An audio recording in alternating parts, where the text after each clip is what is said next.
Thank you father, bless you Jesus. दोस्तों, जय मसीह। फिर एक और बार बहुत खुशी के साथ, बहुत उत्साहित के साथ आज के 8वें दिन पर आप सभी के बीच में बड़ा ज़बरदस्त अद्भुत शिक्षा प्रकाशित वाक्य की पुस्तक की स्टडी के ऊपर आप सभी को सिखाते वक्त में बहुत खुश हूँ, बहुत उत्साहित हूँ। दोस्तों, आशा करता हूँ कि आप लोग भी खैरियत से होंगे। कल की शिक्षा आपने अद्भुत रीति से और उसके पहले की शिक्षा आपने अद्भुत रीति से अभी तक सीखी है, ऐसी आशा करते हुए आज के 8वें दिन को शुरू कर रहा हूँ। और कल यानी कि 9वां दिन संडे ये समाप्त हो जाएगा, पूरा 22वां अध्याय। दोस्तों, जैसी प्रतिक्रिया आप लोग दे रहे हैं, वो चाहे फेसबुक हो, व्हाट्सएप हो या फिर यूट्यूब हो, जहाँ कहीं से भी ये अपलोड हो रहा है, जब टीचिंग हो जाती है तो काफ़ी पॉजिटिव रिस्पांस, 99.9% पॉजिटिव रिस्पांस आप लोग दे रहे हैं, उसके लिए मैं धन्यवाद देता हूँ। वो जो 1% जो लोग हैं, वो शायद उनकी डॉक्ट्रिन अलग है या फिर उनकी सोच अलग है, उससे कोई फ़र्क नहीं पड़ता।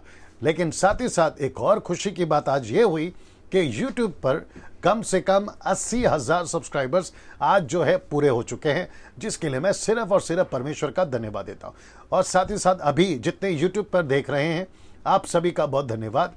80,000 के जो सब्सक्राइबर्स हैं, एक तरफ खुशी है, लेकिन साथ ही साथ दूसरी तरफ मेरी जिम्मेदारी या रिस्पॉन्सिबिलिटी बढ़ जाती है। जो भी मुझे सब्सक्राइब किए हैं उन तक सही शिक्षा कॉन्टेक्स्ट के साथ में मसीह के साथ आपको जोड़ने की जिम्मेदारी मेरी और बढ़ जाती है। और मैं समझता हूं कि जब तक मैं जिंदा हूं और जब तक ये उपलब्ध है माध्यम, जिसको कहते हैं यूट्यूब का माध्यम से आपके बीच में बात करने वाली, मैं जब तक उपलब्ध हूं और ये जब तक सुविधाएं उपलब्ध है, मेरी कोशिश यही रहेगी आपको वचन के माध्यम से सही शिक्षा आप तक पहुंचा सकूं। यूट्यूब पर अगर जो अभी जुड़े हैं, आपने अभी तक सब्सक्राइब नहीं किया है, मैं रिक्वेस्ट करता हूं कर लीजिए, क्योंकि उसके पैसे नहीं लगते हैं।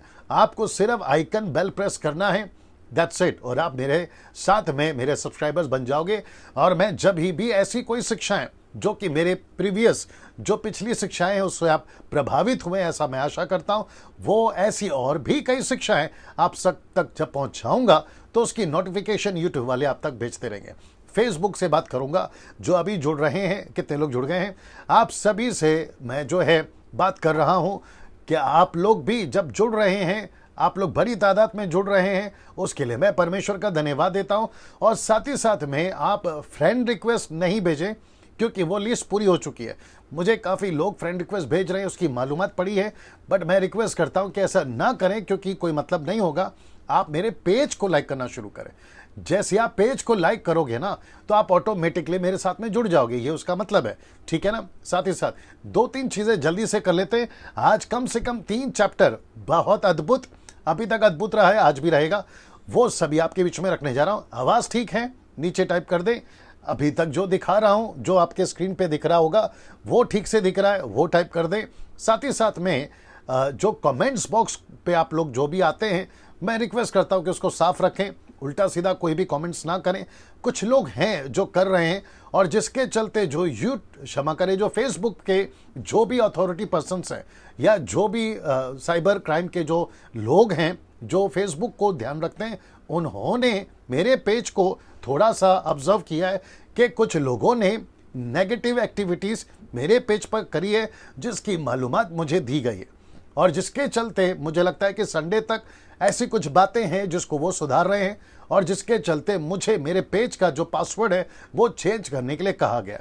तो मैं समझता हूं कि लूसीफर शैतान ऐसी एक्टिविटीज़ कर रहा है, उसने अपने अपने एजेंट छोड़ रखे, एजेंडा बोल रहा हूँ, एजेंट्स छोड़ रखे हैं जो गड़बड़ी कर रहे हैं। मैं समझता हूँ मसीहत आसान नहीं है, मसीह का काम भी आसान नहीं है, मैं इस बात को अच्छे से जानता हूँ ना। दोस्तों, आपको सिर्फ इतना करना है कि जब ऐसी कोई एक्टिविटीज़ मेरी तरफ से या मेरे पे से पता चलती है, आपको सावधान रहना है और आपको सतर्क रहना है ऐसी सभी चीज़ों से। जो लोग कमेंट्स करते हैं उनको रिप्लाई नहीं देना। जो मेरी टीम है, जो गुजरात से, एमपी से, मुंबई से जो लोग वहाँ बैठकर काम कर रहे हैं, वो उस चीज़ का ख्याल रखेंगे ना। दोस्तों, मैं यहाँ से शुरू करने पर हूँ। सबसे पहले 17वां अध्याय और 18वां अध्याय, इसको जब मैं रख रहा हूं आपके बीच में, क्योंकि यहां पे 2 महिलाओं का जिक्र है। जिसको नाम दिया गया है बाबिल, इंग्लिश में कहते हैं बेबीलोन।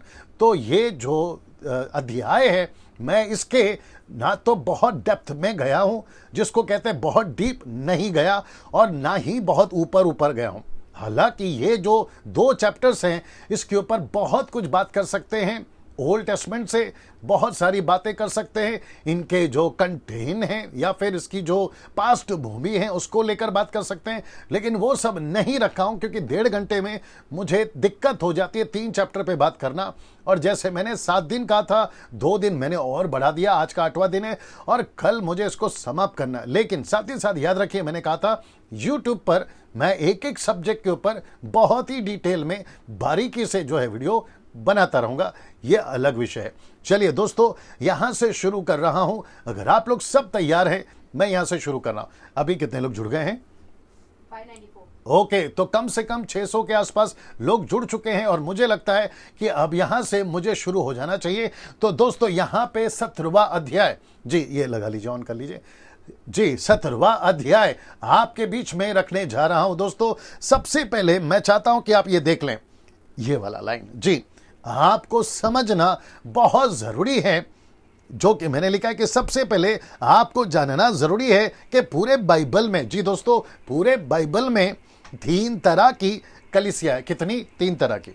ये देख लीजिए ना, वहां पे दिख रहा है सब कुछ ठीक। वापस आता हूं कि आपको पूरे बाइबल में यह समझना या जानना, आपके जहन में, पास्टर्स आप देख रहे हैं तो आपको भी, और जितने बाइबल टीचर्स अगर जो देते हैं, जो शायद देख रहे होंगे, उनको भी समझना जरूरी है कि आपके पवित्र शास्त्र में टोटल 3 प्रकार की कलीसिया का जिक्र होता है। कौन सा है आपके बीच में रखने जा रहा हूं, लेकिन इसको सबसे ज्यादा खुलासा प्रकाशित वाक्य की पुस्तक में हमको देखने को मिलती है। तो प्रकाशित वाक्य की पहले अध्याय से 22वें अध्याय में यह बात दिखती है। कहां दिखती है? आपके बीच में रखने जा रहा हूं। 12वां अध्याय में एक कलीसिया दिखती है, इजराइली। फिर दूसरा दिखता है 17 और 18 में, जो कि जिसको कहा गया बाबिल या इंग्लिश में बेबीलोन। फिर तीसरा दिखता है 19वें अध्याय, 21वें अध्याय और 22वें अध्याय। मैंने 20वां अध्याय इसलिए नहीं लिखा है क्योंकि 20वें अध्याय पे एक लड़ाई है जहां 1000 वर्ष के लिए लूसीफर, इब्लीस को कैद किया गया, तो उसको मैंने नहीं काउंट किया क्योंकि 19, 21 और 22 में यीशु की दुल्हन, यीशु की कलीसिया का जिक्र दिखता है ना। इसको मैं थोड़ा सा और फिल्टर करके आपके बीच में रखने जा रहा हूं, इसके खुलासा।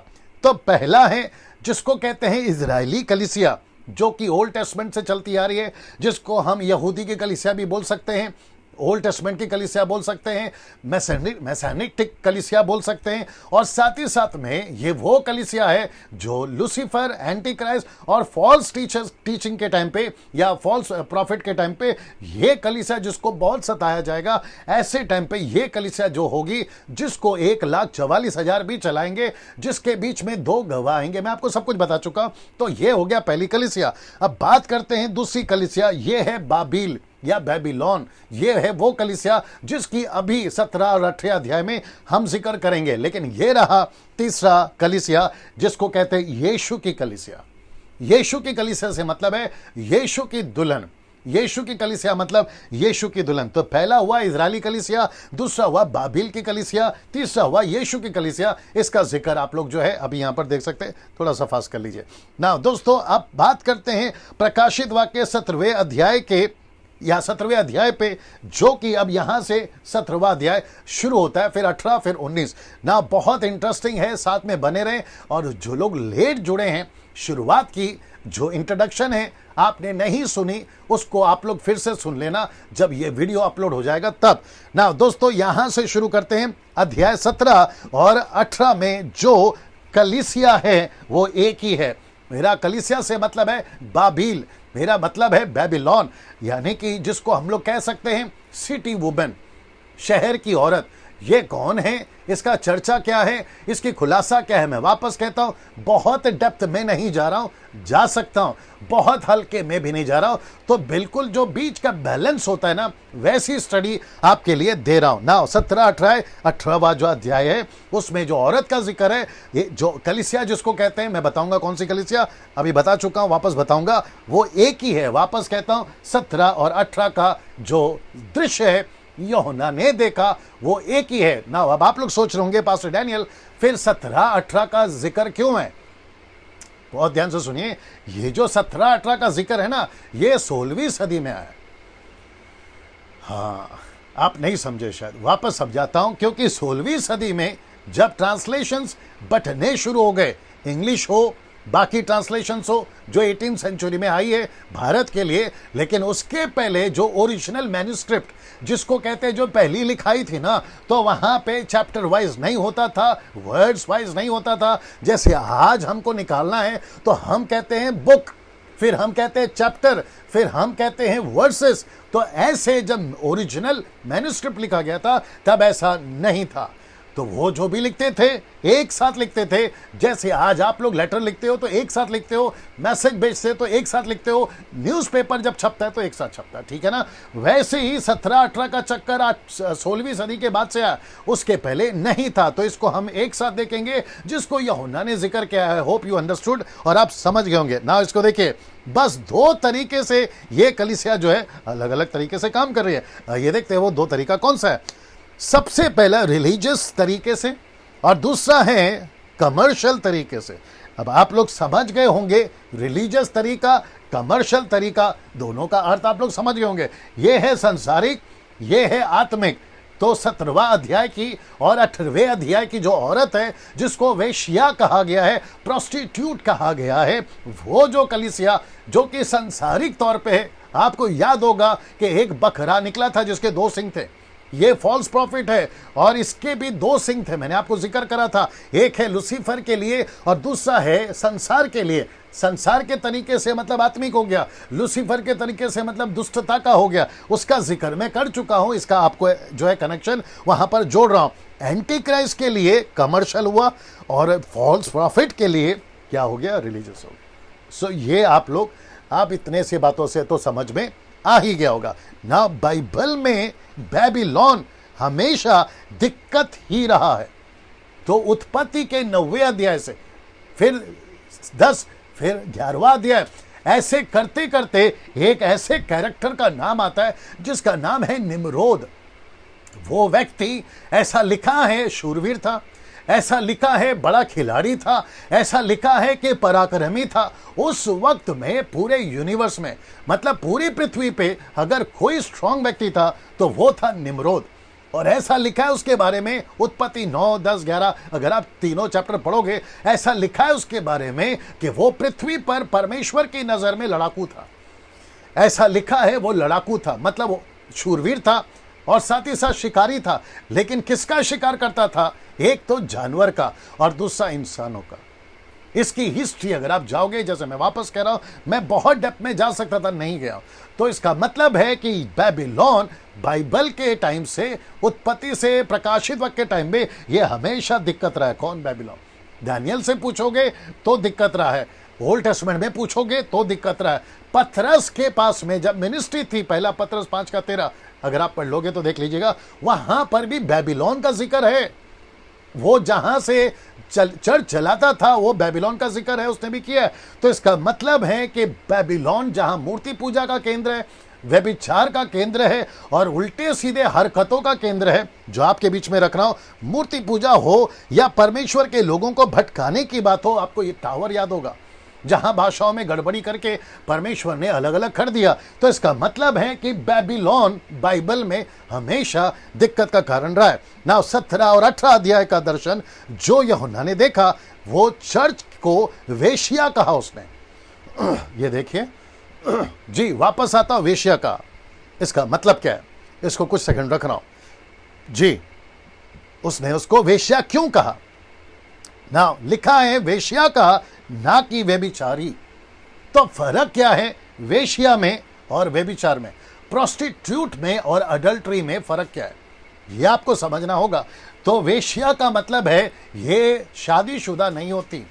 व्यभिचार जो करती है वो शादीशुदा होती है, और जब वो व्यभिचार करती है तो उसको कहते हैं व्यभिचार। तो इसका मतलब है ये जो चर्च है जो कि एंटी क्राइस्ट और जिसको कहते हैं झूठा भविष्यवक्ता, ये उसकी चर्च है जिसकी शादी नहीं हुई। तो इसका मतलब है कि ये चर्च व्यभिचार कर रही है, लेकिन इसको नाम दिया है वेश्या। प्रोस्टिट्यूट दिया है, आप इंग्लिश में भी चेक कर सकते हैं। तो इसका अर्थ ये हुआ माफ करें, इसका अर्थ ये हुआ कि इसको पति नहीं है, इसको पति नहीं है। बहुत गहरी बात, बहुत लॉजिकल बात रख रहा हूं, थोड़ा सा समझने की बात है कि ऐसी कलीसिया शैतान की जिसको पति नहीं है, लेकिन यीशु की कलीसिया को, जिसको हम दुल्हन कहते हैं, उसको पति है, यानी कि यीशु मसीह। क्या अद्भुत बात है ना, इसको पति नहीं है और साथ ही साथ में मैंने लिखा कि जंगली है ये। इसका मतलब है ये कहां रहती है, बताता हूं। पद 3 इसी का 17 का 3 पढ़ लीजिएगा, आपको पता चल जाएगा कि ये जहां रहती है वो एक ऐसा जंगल है, ऐसा उसका जिक्र करता, जब बताऊंगा तो पता चल जाएगा। सो इसका मतलब है ये वेश्या है और इसको कोई पति नहीं है ना। इसको देखिए, ये दृश्य देख लीजिए जी दोस्तों। नाउ इसी को डैनियल ने जब देखा था वो 4 राजा के रूप में, तो ये इतना सा हिस्सा जो सोने का है उसको नाम दिया था बेबीलोन, बाबिल। तो यही बेबीलोन जो एंटी क्राइस्ट का टाइम आएगा, ये किस में बदल जाएगा, क्योंकि 4 राज्य एक नेशन हो जाएगा। आपको याद होगा 1 रिलीजन 1 गवर्नमेंट, ये हो जाएगा। कौन सा है आपके बीच में रखने जा रहा हूं, ध्यान से देखिएगा। ये अब आप पूछोगे डैनियल भाई ये क्या है, इसको कहते हैं रोम। मैं अभी आपको दिखाऊंगा, लेकिन इसी को यूहन्ना ने इसको लिखा जब स्वर्गदूत ने सुना। प्रकाशित वाक्य के 17-18 आखिरी वचन है 17 का 18। मैं सिर्फ आपको पहला परिचय दे रहा हूं। कहता है कि वह स्त्री जिसे तूने देखा है, ये स्त्री जिसे तूने देखा है वो कौन है, कहता है वो बड़ा नगर है, पृथ्वी के राजाओं पर राज्य करता है, और लिखा है कि वो रोम, मतलब आपको समझाने के लिए मैंने लिखा है रोम। तो ये बड़ा नगर कौन है, दानियल की पुस्तक पढ़ लीजिए जो मैं पीछे से बताते आ रहा हूं, प्रकाशित वाक्य की पुस्तक को पढ़ लीजिए जो कि पूरा इंडिकेट करता है एक बहुत बड़े राज्य को, और वो राज्य है रोम। तो इसका मतलब है आज की तारीख में रोम के अंदर सबसे ज्यादा कलीसिया, जिसकी तादाद बहुत ज्यादा पूरे दुनिया में, जहां से बैठकर एक बहुत बड़ी कलीसिया चलाई जाती है। आप अगर समझ गए होंगे तो आप समझ गए मैं कौन से चर्च की बात कर रहा हूं, जो पूरे दुनिया में जिसकी तादाद बहुत है। तो इसका मतलब है वो है बड़ा नगर रोम। सो लूसीफर एंटी क्राइस्ट वहां से अपना जो दुकान है ना वो चलाएगा। आगे आप समझदार है, वो अपना दुकान चलाएगा। सो इसका मतलब है उसको कहा है वेश्या, नॉट पत्नी। कलीसिया बोला है, लेकिन कौन सी कलीसिया, वेश्या, जिसको पति नहीं है ना। प्रकाशित वाक्य 17 का 1 आपके बीच में पढ़ने जा रहा हूं, और जितना लाल है उसको आप लोग देख लीजिएगा। लिखा है कि जिन 7 स्वर्गदूतों के पास वे 7 कटोरे थे, उनमें से एक ने आकर मुझसे कहा कि इधर आ, मैं तुझे उस बड़ी वेश्या का दंड दिखाऊंगा जो बहुत से पानियों पर बैठी है। ये पानी कौन है मैं ये भी बताऊंगा। लिखा है वेश्या, एक्सक्यूज मी, लिखा है वेश्या। नाउ प्रकाशित वाक्य 17 का 2, जिसके साथ पृथ्वी के राजाओं ने व्यभिचार किया और पृथ्वी के रहने वाले उसके व्यभिचार की मदिरा से मतवाले हुए। ये देख लीजिए, वह मतवाले हुए। तो इसका मतलब है दोस्तों, जितने लोग अभी देख रहे हैं, इसका इंट्रोडक्शन ऐसा है। कौन सी कलीसिया है, बाबिल, बेबीलोन। ये वो कलीसिया जो वेश्या है और बहुत से पानियों पर बैठी है। मैं इसका भी खुलासा करने वाला हूं ना। ये देख लीजिए जी, ये देख लीजिए, मैं कुछ सेकंड इसको रख रहा हूं जी दोस्तों जी। यहां पे आपको सब कुछ दिख जाएगा, बकरा दिख जाएगा, आपको भालू दिख जाएगा, आपको शेर चीता सब दिख जाएगा, आपको ड्रैगन दिख जाएगा, आपको ये वेश्या यानी कि कलीसिया, संसारिक कलीसिया, रिलीजियस दिखती है, कमर्शियल दिखती है, लेकिन इसका अंत बहुत जल्दी होगा। ये पानियों पर बैठी है। ये देखो पानी, ये पानी क्या मैं बताता हूं। लिखा है मैं तुझे उस बड़ी वेश्या का दंड दिखाऊंगा। आइए इसका पहला दंड देख लेते हैं। लिखा है कि इस कलीसिया पर दंड की आज्ञा हो चुकी है। पहली बात इसका खुलासा है, इस कलीसिया पर दंड की आज्ञा हो चुकी है, इस पे दंड की आज्ञा हो चुकी है, मतलब रोम पर दंड की आज्ञा हो चुकी है। ये जो कलीसिया यहां से पनपेगी ना, इसके ऊपर दंड की आज्ञा हो चुकी है। आइए वापस आते हैं इसके ऊपर। इस पर दंड की आज्ञा हो चुकी है, वह विचार की मदिरा से मत वाले देखा। इसका मतलब है ऐसी कोई हरकत हुई है, मैं रख रहा हूं आपके बीच में, इसके गलत शिक्षाओं के चलते इसको दंड मिल रहा है। किसके गलत शिक्षाओं के चलते? इस औरत के गलत शिक्षाओं के चलते। इसके गलत, इस कलीसिया के गलत शिक्षाओं के चलते। मैं वापस कहता हूं कि जब जब मैं औरत कहूंगा, मैं जब जब बाबिल कहूंगा, बेबीलोन कहूंगा, आपको समझना है कि यह बड़ा नगर है जिसका मैंने आपके बीच में नाम रख दिया, और वह है रोम। ना इसको देख लीजिएगा ना, गलत शिक्षाओं के चलते उसको दंड मिलेगा ना। बहुत से पानियों पर बैठी है, मैंने आपको कहा था मैं इसका मतलब बताऊंगा। बहुत से पानियों पर बैठी है। जब कभी भी नदी, समंदर, कांच का समंदर या फिर पानी ऐसा जिक्र होता है तो आइए देखते कौन है। तो पद 15 कहता है ये चर्च में, पढ़िए पद 15, 17 का 15, ये चर्च में जो है पानियों पर बैठी है। पद 15 ये पानियों पर बैठी है। आइए जल्दी से पढ़ दे 17 का 15। जी एक काम करो, इसमें पढ़ो जी। फिर उसने मुझसे कहा, जो पानी तूने देखे जिन पर वेश्या बैठी है वे तो लोग और भीड़ और जातियां और भाषाएं हैं। फिर उसने मुझसे कहा, जो पानी तूने देखे जिन पर वेश्या बैठी है वे तो लोग और भीड़ और जातियां और भाषाएं हैं। जी नाउ ये पानी आप समझ गए होंगे। तो जब कभी भी पानी का जिक्र, समंदर का जिक्र या जिस किसी का भी जिक्र आप सुनते हैं तो आपको पता चल जाना चाहिए कि ये किसको इंडिकेट कर रहा है या किसको बता रहा है ना। मैं वापस बता देता हूं कि ये पानियों पर मतलब लोगों पर बैठे है ना। ये चर्च में पानियों पर बैठी है मतलब बहुत सारे लोगों के साथ में ये जुड़ी है, जिसके चलते मैंने ये डाला है कि ये सांसारिक एक्टिविटीज बहुत दिखता है यहाँ पे। मतलब ये चर्च में सांसारिक एक्टिविटीज बहुत है। मतलब इसमें मंत्री आ सकते हैं, इसमें संतरी आ सकते हैं, इसमें एक्टर्स आ सकते हैं, इसमें बॉलीवुड, हॉलीवुड, टॉलीवुड सब आ सकता है। मैं कलीसिया की बात कर रहा हूँ आज के नज़रिए से आपको कनेक्ट करने के लिए, ठीक है ना। बॉलीवुड वहाँ नहीं चलता, हॉलीवुड वहाँ चलता है ना। साथ ही साथ में ये चर्च में बहुत कुछ अलाउड है। मतलब आप, मैं रखूँगा बीच में, ये चर्च सांसारिक तौर पे बहुत एक्टिव है और एक्टिविटीज़ चलता है ना। फिर प्रश्न उठता है आज आपका चर्च कैसा है। जी दोस्तों, आप लोगों से बात कर रहा हूं, आपका चर्च कैसा है? क्या आपका चर्च संसारिक एक्टिविटीज में ज्यादा है? मुझे ताज्जुब होता है कुछ कुछ चर्चेस के बारे में सुनकर, क्योंकि जब हम ट्रैवल करते थे, खैर अभी 3 महीने से बंद है, जब हम ट्रैवल करते थे ना दोस्तों, तो चर्चेस के अंदर हमको पिक्चर के गानों पर चर्च के पास्टर के सपोर्ट से, या जो भी वो डिनोमिनेशन है, नाम नहीं लूंगा, उनके सपोर्ट से चर्च के यूथ पिक्चर के गाने पे लीला शीला मुन्नी बदनाम झंडो बाम इसके ऊपर कोरियोग्राफी करके उसके ऊपर गाने चलाते। जब क्रिसमस या ईस्टर संडे या फिर चर्च की एनिवर्सरी होते ना, ऐसे चलते हैं। साथ ही साथ चर्च के अंदर दारू पीना कॉमन है, झगड़े करना कॉमन है, यहां तक कि बंदूक चलती है कुछ कुछ चर्चेस में। तो फिर हम इसको क्या कहेंगे कि जैसे आने वाले दिनों में ये कलीसिया होगी वैसे आज भी कुछ कलीसियाएं हैं। तो जब आप इसको सुन रहे हैं तो आपको एहसास हुआ होगा या हो रहा होगा कि जिस चर्च में आप जाते हैं, मेंबर्स आपसे बात कर रहा हूं, तो सावधान हो जाओ कहां जा रहे हो। साथ ही साथ अगर कोई लीडर ऐसी एक्टिविटीज कर रहा है तो सावधान हो जाओ। मैंने कल बताया था, मैं वापस पीछे नहीं जा सकता। जहां पर 7 कटोरे का जिक्र है, आपके शरीर पे फोड़े, ऊपर से पानी नहीं पी सकते, ऊपर से गर्मी बढ़ जाएगी, ऊपर से पत्थर गिरेंगे और न जाने क्या क्या विपत्ति का सामना करना पड़ेगा। और एंटी क्राइस्ट का तो छाप लेना ही पड़ेगा। अगर बिजनेस करना है, रोटी दाल चावल चलानी है, घर पे बच्चों को खाना खिलाना है, तो एंटी क्राइस्ट का साथ लेना होगा। बेदर्द टॉर्चर देगा वो, जिसका मैं उतना डेप्थ में नहीं जा सका, उसके ऊपर फिर कभी वीडियो बनाऊंगा, आपको एहसास हो जाएगा। इसलिए वापस कहता हूं, जितनी जल्दी हो सकता है सुधर जाइए। यहां सब ठीक चल रहा है कमेंट्स बॉक्स में, जितनी जल्दी हो सकता है सुधर जाइए। नाउ यहां से आगे बढ़ूंगा। प्रकाशित वाक्य 17 का 3 कहता है, आ गया वो चीज, कहता है वह मुझे आत्मा में जंगल में ले गया। ये देखिए, याद रखो, जंगल का मतलब है जहां पे धार्मिकता नहीं है, जहां पे पवित्र आत्मा नहीं है। जो चर्च में पवित्र आत्मा नहीं है उसको जंगल ही बोला जाएगा।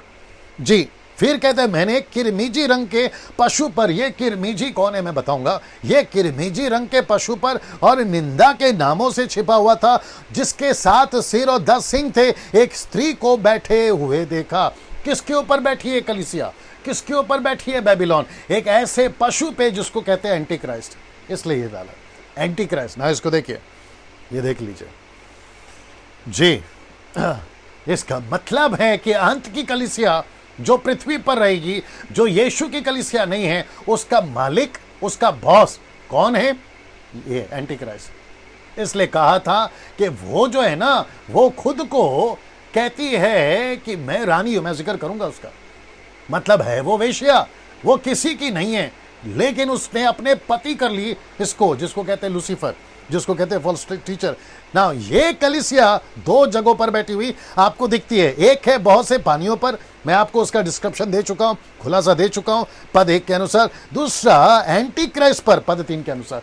तो इसका मतलब है बहुत से पानियों पर और एंटी क्राइस्ट के ऊपर ये कलीसिया बैठी है ना। इसको देखिए, प्रकाशित वाक्य 4 से 5 तक में ये स्त्री बेजेनी और किरमिजी कपड़े पहने हुए है। यशायाह की किताब, गेट रेडी, यशायाह की किताब उसका पहला अध्याय वचन 18। मैं आपको बताता हूं कि ये क्या कर रही है। जी जी, यहोवा कहता है, आओ हम आपस में वाद विवाद करें। तुम्हारे पाप चाहे लाल रंग के हो तो भी वे हीम के समान उजले हो जाएंगे, और चाहे अर्गवानी रंग के हो तो भी वे ऊन के समान श्वेत हो जाएंगे। ऐसा लिखा है लाल कलर। जी, आपके जो पाप है ना, तो इसका मतलब है ये जिस पे बैठी है ना, ये पाप को दर्शाता है, पाप को दर्शाता है ना। बड़े ध्यान से सुनेगा, लिखा है सोने और बहुमूल्य मणियों और मोतियों से सजी हुई थी, और उसके हाथ में एक सोने का कटोरा था, और घृणित वस्तुओं से और उसके व्यभिचार की अशुद्ध वस्तुओं से भरा हुआ था। अब इसको देखिए, उसके माथे पर यह नाम लिखा था भेद, ये देख लीजिए भेद, और लिखा है बड़ा बाबुल, पृथ्वी पर की वेश्याओं और घृणित वस्तुओं की माता। इसका मतलब है बड़ा बाबुल, पृथ्वी की वेश्याओं और घृणित वस्तुओं की माता। इसका मतलब है कि इसके अंदर भेद भी हैं, ये कलीसिया के अंदर। ऊपर से ये घृणित है, और जो वस्तु है जो घृणित है, जिसको कहा गया है, ये उसकी माता है ना। बड़े ध्यान से सुनिएगा, ये कलीसिया जो अंत के दिनों में आपको दिखेंगी, और जो अभी भी कुछ कुछ कलीसियाएं हैं, और जिसको बिल्कुल इससे मैच कर सकते हैं, मैं आपके बीच में रखने जा रहा हूं। अगर आप उस कलीसिया में जितनी जल्दी हो सकता है निकल जाइए, मैं रिपीट करता हूं, जितनी जल्दी हो सकता है वो कलीसिया से निकल जाइए, छोड़ दीजिए, नहीं तो गई भैंस पानी में ना। शब्द पर ध्यान दीजिए जो कि कहता है घृणित वस्तुओं की माता। आइए देखते क्या लिखा है। सबसे पहला मूर्ति पूजा, फिर उसके बाद में क्रूस की पूजा, फिर उसके बाद में रोजरी की पूजा, फिर उसके बाद में संतों से प्रार्थना, फिर उसके बाद में मुर्दों से प्रार्थना, यानी कि जो मर जाते हैं ना, उनके ग्रेवयार्ड पे जाके उनसे बातें करना या उनसे बातचीत करना। फिर यह होली वाटर, होली वाटर कहाँ चलता है आप समझ गए होंगे, रोजरी कहाँ चलता है आप समझ गए होंगे, क्रूस की पूजा कहाँ होती है वो आप समझ गए होंगे, और साथ ही साथ में तावीज और घर पर स्टैचूज के ऑल्टर्स बनाना। मैं कैथलिक से आता हूं, जब मैं कैथलिक था ये सब हरकतें करता था, ये सब हरकतें करता था, सब ठीक है वहां पे, ये सब हरकतें करता था। जी दोस्तों, तो इसका मतलब है क्रूस की पूजा नहीं होनी चाहिए। क्रूस की पूजा आप कैसे करते हैं? गले पे क्रूस लटकाना। अभी फेसबुक पे कुछ लोगों को मैं देखता हूं ऑनलाइन, जो क्रॉस लगाकर या तो प्रचार कर रहे होते हैं, या तो गीत गा रहे होते हैं, या तो फिर अपना फोटो डाल रहे होते हैं। मैं उनसे पूछूंगा, आपको क्रूस पहनकर साबित क्या करना है? क्या आप ईसाई हैं? जबकि क्रूस पहनने वाला संसार की नजर में क्रिश्चियन है। मैं आपसे पूछूंगा, क्या आप क्रिश्चियन हो? अगर आप क्रिश्चियन हो क्रूस पहनकर, तो डिक्लेयर करो कि मेरा धर्म क्रिश्चियन है, ऐसा डिक्लेयर करो। पेपर पे सरकार के पास में, अपनी सोसाइटी में डिक्लेयर करो कि तुम क्रिश्चियन हो, लेकिन मेरी बाइबल देना, यही बाइबल देना। लेकिन जहां तक मुझे पता चला है कि इस पवित्र शास्त्र को पढ़ते वक्त में कहीं पर भी शब्द नहीं आया कि हम यीशु के फॉलोवर्स क्रिश्चियंस हैं। वी आर नॉट क्रिश्चियंस, हम क्रिश्चियन नहीं है दोस्तों। तो क्रूस पहन के आप साबित क्या करना चाहते हैं? और गले पे रोजरी लटकाकर और रोजरी को ऐसा जपकर आप साबित क्या करना चाहते हैं? ये सब जिसको मैंने अभी नाम दिया घृणित वस्तु, जिसमें भेद है, जिसमें शैतान का भेद है, जिसमें शैतान आपको फंसा रहा है, ये सारी चीजें अगर आप करते हैं। फिर लिखा है संतों से प्रार्थना, मतलब जो सफेद कपड़ा पहन के कुर्सी के उस तरफ बैठता है, आप जाकर उसको अपने सारे पाप बताते हो, फिर पता चलता है कि जो पाप तुम कर रहे थे अगले दिन वो शुरू हो गया। तो इसका मतलब है संतों से कुछ प्रार्थना करवाना या उनको कहना, ऐसा तो कोई बाइबल में है ही नहीं है, कहां से आ गया? और जिसका क्या कहते हैं बगावत, या जिसके ऊपर उसने एक्शन लिया था 16वीं सदी में, उसका नाम है मार्टिन लूथर। उसने बगावत करी, उसके साथ में जो किया इन लोगों ने वो बात अलग है, उसकी हिस्ट्री हमारे पास में है आज भी। नाउ ये सारी चीजें मैं आपके बीच में क्यों रख रहा हूं कि अभी भी कुछ ऐसी कलीसिया है और एंटी क्राइस्ट के टाइम पे तो इनकी तादाद बड़ी जोर पे चलेगी, पीक पे चलेगी, उनका रुबाब जबरदस्त होगा ना। वापस कहता हूं, ऐसा किसी भी चीज को, तावीज क्यों पहनते हो, ऑल्टर क्यों लगाते हो घर पे, यीशु की तस्वीर, मरियम की तस्वीर, संतों की तस्वीर नहीं लगाना है। मैं रिपीट करता हूं, नहीं लगाना है। ये गलत है, गलत है, गलत है। ये आपको समझना होगा ना। ये कलीसिया पूरी तरह से एंटी क्राइस्ट के कंट्रोल में चलेगी। ये देख रहे हो, मैं वापस कहता हूं कि बाबिल की कलीसिया एंटी क्राइस्ट के कंट्रोल में चलेगी। ये चर्च में सब कुछ अलाउड होगा। कौन से चर्च में? एंटी क्राइस्ट के चर्च में, फॉल्स प्रॉफिट के चर्च में सब कुछ अलाउड होगा। मैं आपको बताता हूं क्या क्या अलाउड होगा। इसमें सबसे ज्यादा आप पुरुष पुरुष से शादी कर सकते हैं, दूसरा औरत औरत से शादी कर सकती है।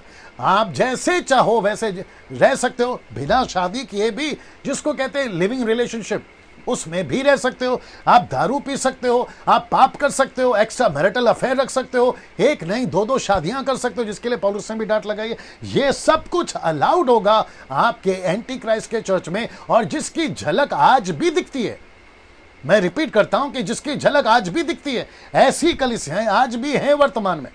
अब आप सोच के देखिए, आपके आसपास की चर्च या जिस चर्च में आप जाते हैं वहां पर क्या चल रहा है ना। पूरी दुनिया इस चर्च को सपोर्ट करेगी। मैं आपको बताता हूं क्यों। जो वहां के किंग्स होंगे वो सपोर्ट करेंगे, रूलर्स जो होंगे वो सपोर्ट करेंगे, और याद रखो गवर्नमेंट भी उनको जो है सपोर्ट करेगा। क्यों? मैं आपको बताता हूं। ये खुद को रानी समझती थी। कौन सी कलीसिया? बेबीलोन की कलीसिया। ये खुद को रानी समझती थी। मैं आपको बताता हूं क्यों।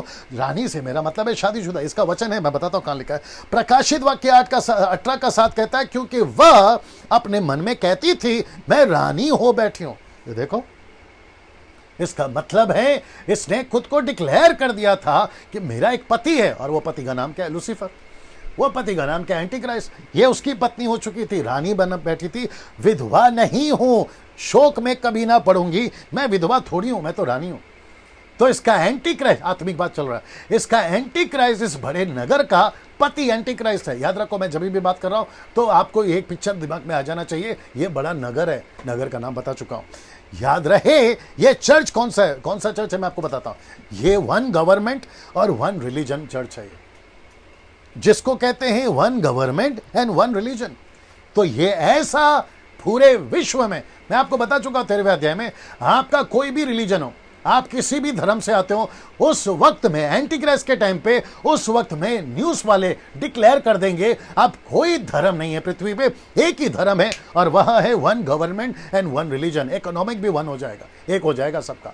तो ऐसे टाइम पे ये कलीसिया बहुत पीक पे होगी, रुबाब पे होगी, जिसका मैं बता चुका हूं कि ये खुद को रानी घोषित कर देगी। ये देखो, ये कलीसिया खुद को रानी घोषित कर देगी ना। इसको देखिए, ये बता चुका हूं मैं आपको। इसको देखिए, प्रकाशित वाक्य 17:6, और मैंने उस स्त्री को, गेट रेडी, मैंने उस स्त्री को पवित्र लोगों के लहू, यीशु के गवाहों के लहू पीने से मतवाली देखा, और उसे देखकर मैं चकित हो गया। कौन कहता है? यूहन्ना कहता है।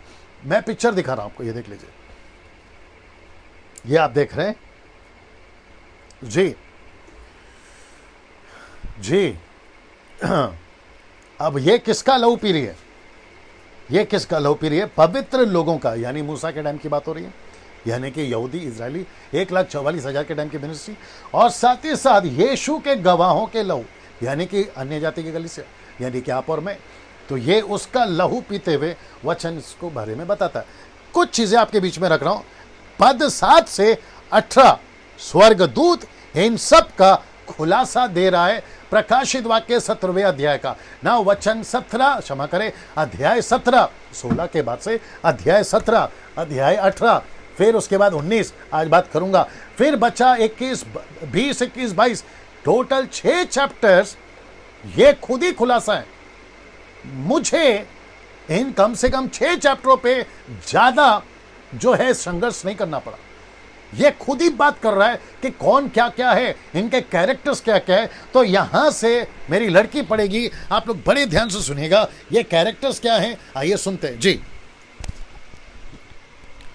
तब उस स्वर्गदूत ने मुझसे कहा, तू क्यों चकित हुआ? मैं स्त्री और उस पशु का जिस पर वह सवार है और जिसके 7 सिर और 10 सींग है तुझे भेद बताता हूँ। जो पशु तूने देखा है वह पहले तो था पर अब नहीं है, और अतः कुंड से निकलकर विनाश में पड़ेगा। और पृथ्वी के रहने वाले जिनके नाम जगत की उत्पत्ति के समय से जीवन की पुस्तक में लिखे नहीं गए, इस पशु की यह दशा देखकर कि पहले था और अब नहीं है और फिर आ जाएगा, अचंभा करेंगे। उस बुद्धि के लिए जिसमें ज्ञान है यही अवसर है। वे सातों सिर 7 पहाड़ है जिन पर वह स्त्री बैठी है। वे 7 राजा भी है, 5 तो हो चुके हैं और एक अभी है और एक अब तक आया नहीं, और जब आएगा तो कुछ समय तक उसका रहना भी अवश्य है। जो पशु पहले था और अब नहीं है वह आप 8वां है और उन 7 में से उत्पन्न हुआ और विनाश में पड़ेगा।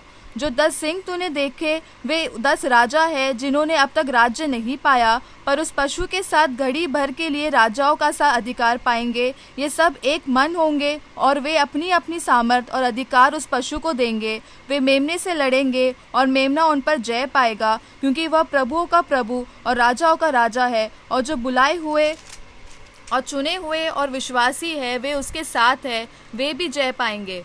फिर उसने मुझसे कहा, जो पानी तूने देखे जिन पर वेश्या बैठी है वे तो लोग और भीड़ और जातियाँ और भाषाएं हैं। जो 10 सिंह तूने देखे वे और पशु और वेश्या से बैर रखेंगे और उसे लाचार और नंगी कर देंगे और उसका मांस खा जाएंगे और उसे आग में जला देंगे, क्योंकि परमेश्वर उनके मन में यह डालेगा कि वे उसकी मनसा पूरी करे। और जब तक परमेश्वर के वचन पूरे न हो ले तब तक एक मन होकर अपना अपना राज्य पशु को दे दे। वह स्त्री जिसे तूने देखा है वह बड़ा नगर है जो पृथ्वी के राजाओं पर राज्य करता है। ओके नाउ दोस्तों, दानियल की पुस्तक में इसका जिक्र है। दानियल का 2रा अध्याय, दानियल का 7वां अध्याय व दानियल का 8वां अध्याय। ना इसमें इसका जिक्र है इस औरत का, एंटीक्राइस्ट के राज्य का, जो कि बताता है 70 weeks, half of the 70 weeks and 70 weeks, जो कि प्रकाशित वाक्य में बताता है 7 साल का राज्य। तो इसका मतलब है कि बेबीलोन की ये कलीसिया 7 साल के समाप्ति में एक ऐसा यू टर्न मारेगी या एंटीक्राइस्ट मारेगा, जो कि आपने पढ़ा कि पशु उसको नंगा कर देगा, पशु उसको उजागर कर देगा। इसका मतलब है पशु 3.5 साल के पीस पीरियड के बाद में जैसे ही वो क्रूर शासन में आ जाएगा, कलीसिया को सताना शुरू करेगा, उस टाइम पे वो खुद को घोषित करेगा कि मैं परमेश्वर हूँ। तो ये 7 टाइम के, क्षमा करें, 7वें दिन के आखिरी दिनों की ये घटना है जिसको यूहन्ना देख रहा है। और साथ ही साथ ये बड़ा बाबिल यानी कि कलीसिया, जिसका जिक्र अभी 18 पे मैं डालूंगा, वो गिर जाएगी या उसको खत्म कर दिया जाएगा। और एंटी क्राइस्ट जो है, झूठा जो भविष्यवक्ता है, वो डिक्लेयर कर देगा कि अभी हम सब कुछ हैं, हमें किसी की जरूरत नहीं है। इसकी और भी डेप्थ में जा सकता था, लेकिन वक्त को ध्यान में रखना होगा ना। अब बात करते हैं प्रकाशित वाक्य 18वां अध्याय की। मैं वापस कहता हूं कि 17-18 का चक्कर नहीं है, आपको एक साथ देखना होगा। यह आपको मैंने पहले ही समझा दिया ना। बात करते हैं पद 1 से लेकर 3 तक में। यहां बेबीलोन गिर पड़ा उसकी घोषणा करता है। आइए सुनते हैं प्रकाशित वाक्य सलोमी, प्रकाशित वाक्य 18 का 1 से 3 तक जी। इसके बाद मैंने एक स्वर्गदूत को स्वर्ग से उतरते देखा, जिसे बड़ा अधिकार प्राप्त था, और पृथ्वी उसके तेज से चमक उठी। उसने ऊंचे शब्द से पुकार कर कहा, गिर गया, बड़ा बेबीलोन गिर गया है, वह दुष्टात्माओं का निवास और हर एक अशुद्ध आत्मा का अड्डा और हर एक अशुद्ध और घृणित पक्षी का अड्डा हो गया, क्योंकि उसके व्यभिचार की भयानक मदिरा के कारण सब जातियां गिर गई है, और पृथ्वी के राजाओं ने इसके साथ व्यभिचार किया है, और पृथ्वी के व्यापारी उसके सुख विलास की बहुतायत के कारण धनवान हुए हैं। ना दोस्तों, आपको मैं अभी बता देता हूं कि इसका जो जिक्र है 18वें अध्याय का, डायरेक्ट स्टार्ट होता है गिर पड़ा, बड़ा बाबुल गिर पड़ा। मतलब जो संसारिक कलीसिया है, कमर्शियल चर्च है, रिलीजियस चर्च है, जिसको सपोर्ट मिला था एंटी क्राइस्ट का, वो गिर पड़ा है। और ये वही कलीसिया है जिसका स्मरण परमेश्वर के पास में पहुंचा है ना। इसको देखिए, पद 4 से 8 तक में ये बताता है, यहाँ 2 बातें हैं। एक, इनके बीच में से निकलो। किसके बीच में से? ऐसी कलीसिया के बीच में से, वहां के लोगों को कहता है, जिसको मैं कनेक्ट करूंगा आज के लोगों से भी। और दूसरा कहता है उसको बदला दो। मतलब उस वक्त में जो कलीसिया होगी 1,44,000, या उस वक्त में जो कन्वर्ट हुए होंगे, जिसका जिक्र मैं करते आ रहा, उन सबको कह रहा है कि इनको बदला दो। और साथ ही साथ ऊपर जो पवित्र लोग हैं वो भी कह रहे हैं कि इनको बदला दो। किसको? ऐसी कलीसिया को जिसने बिगाड़ा है। ये आज भी है, मैं कनेक्ट करने जा रहा हूं, लेकिन पहला वचन सुन लेते हैं, पद 4 से 8 तक सुनते हैं जी।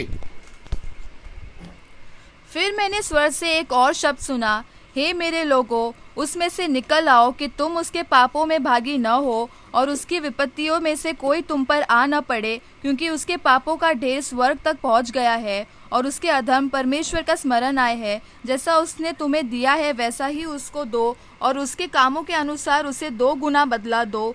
जिस कटोरे में उसने भर दिया था उसी में उसके लिए 2 गुना भर दो। जितनी उसने अपनी बड़ाई की और सुख विलास किया उतनी उसको पीड़ा और शोक दो, क्योंकि वह अपने मन में कहती है, मैं रानी हो बैठी हूँ, विधवा नहीं और शोक में कभी न पड़ूंगी।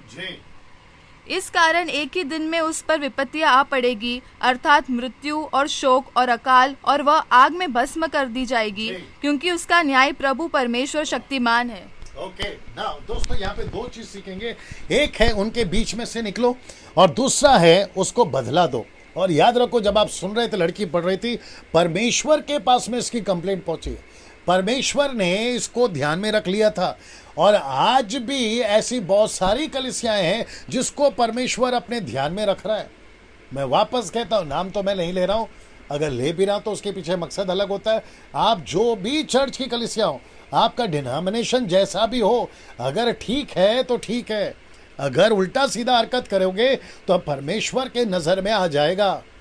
मैं पास्टरों से बात कर रहा हूं, सेवकों से बात कर रहा हूं, वर्शिपरों से बात कर रहा हूं। Church, my goodness, get ready now, church आपके बाप की जागीर नहीं है, ये चर्च यीशु की है। तो चर्च में मनमानी करना बंद करिए। जैसा चलाने को कहा है ना, वैसा ही कलीसिया चलाओ, अपने मर्जी से नहीं, अपनी मस्ती के लिए नहीं और अपनी मनमानी के लिए नहीं। यीशु के तरीके से चलना चाहिए, जिसका जिक्र यीशु पौलुस पतरस कर चुका है अपने वचनों के अंदर ना। मैं इतना सख्त इसलिए होता हूं क्योंकि मैं मास्टर ट्रेनर हूं ग्रेट कमीशन का। मैं बहुत सारे पास्टरों को तैयार कर चुका हूं बीते कुछ 5-6 सालों में, 30 से 35 हजार पास्टर्स एंड लीडर्स को 26 साल के मिनिस्ट्री में। मैं साथ ही साथ देख चुका हूं कौन कैसा है। उन सभी एक्सपीरियंस से मैं बात कर रहा हूं। आपको समझना बहुत ज़रूरी है कि हम लोग बहुत कठिन और बहुत ही विकट परिस्थिति में जी रहे हैं, जहां पे वार्न करना, चेतावनी देना बहुत जरूरी है। इसलिए बार बार कहते रहता हूं ना। सबसे पहला है कि उनके बीच में से निकलो, दूसरा कहता है कि उनका बदला दो। आइए उसको जल्दी से देख लेते हैं। तो सबसे पहले यशायाह की किताब उसका 48 का 20, the book of Isaiah chapter 48 and verse 20, फिर उसके बाद में 52 का 11। आइए सुनते हैं जी। बेबीलोन में से निकल आओ, कसदियों के बीच में से भाग जाओ, जय जयकार करते हुए इस बात का प्रचार करके सुनाओ, पृथ्वी की छोर तक इसकी चर्चा फैलाओ। कहते जाओ, यहोवा ने अपने दास याकूब को छुड़ा लिया है। 52 का 11 जी। दूर हो, दूर, वहां से निकल जाओ, कोई अशुद्ध वस्तु मत छुओ, उसके बीच से निकल जाओ। हे यहोवा के पात्रों को धोने वालों, अपने को शुद्ध करो जी। Now, अभी आपको अगला रेडी रखना है, जो कि द बुक ऑफ यिर्मयाह चैप्टर 51, 45, 50 का 6। नाउ ये सारे वचन आपके ओल्ड टेस्टमेंट में परमेश्वर ने यशायाह को, नबी को, और साथ ही साथ यिर्मयाह नबी को भविष्य में जो घटना घटेगी, चर्च कैसा होगा, उसके बीच से तुमको निकलना है, इसकी चर्चा कर रहा है। साथ ही साथ आपको याद होगा कि लूका की किताब उसके 19वें अध्याय, अगर आप 39, 40, 41, 42 पढ़ते हो तो वहां पर यीशु भी एक मंदिर में गए थे जो कि यरूशलेम का मंदिर है आज भी। वहां जाकर उन्होंने क्या किया, वहां जितने भी गलत काम कर रहे थे सबको मार के भगाया कि नहीं भगाया। वैसे ही आज अपनी कलीसिया पर भी यीशु का नजर है और यीशु कहता है अपने लोगों के उनमें से निकलो। अब मुझे आपको ये बताने दीजिए, जैसे आप लोग तैयार होंगे आगे पढ़ने के लिए, आज आप कौन से चर्च में, आप कौन से हालात में, आप किसकी संगति कर रहे हैं। वचन कहता है उनके बीच में से निकलो।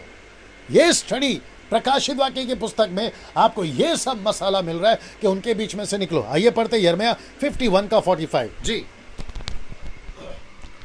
हे मेरी प्रजा, उसमें से निकल आओ, अपने अपने प्राण को यहोवा के भड़के हुए कोप से बचाओ जी। नाउ 50 का 6। नाउ साथ ही साथ दोस्तों, ये आपने अभी पढ़ लिया। 50 का 6 भी आइए हम लोग सुनते हैं, वहां पर भी क्या लिखा है। जितने वचन मैंने रखे ये सब बताते हैं, उनमें से निकलो, उनमें से निकलो। नाउ इसको सुनते हैं जी।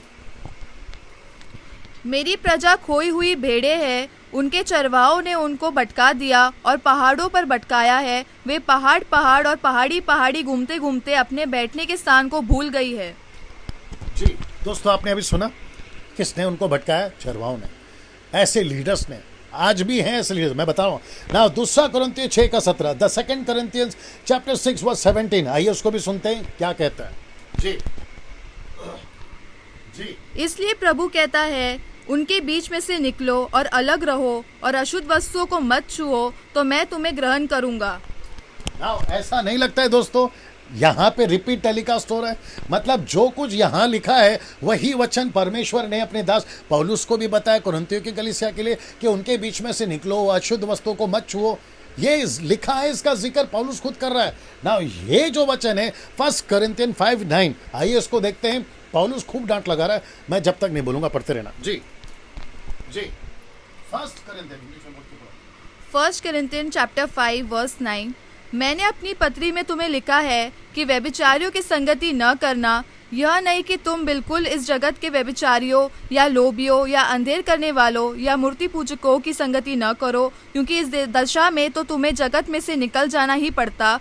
पर मेरा कहना यह है कि यदि कोई भाई कहलाकर व्यभिचारी या लोभी या मूर्ति पूजक या गाली देने वाला या पियक्कड़ या अंधेर करने वाला हो, तो उसकी संगति मत करना, वरन ऐसे मनुष्य के साथ खाना भी न खाना। क्योंकि मुझे बाहर वालों का न्याय करने से क्या काम? क्या तू भीतर वालों का न्याय नहीं करते?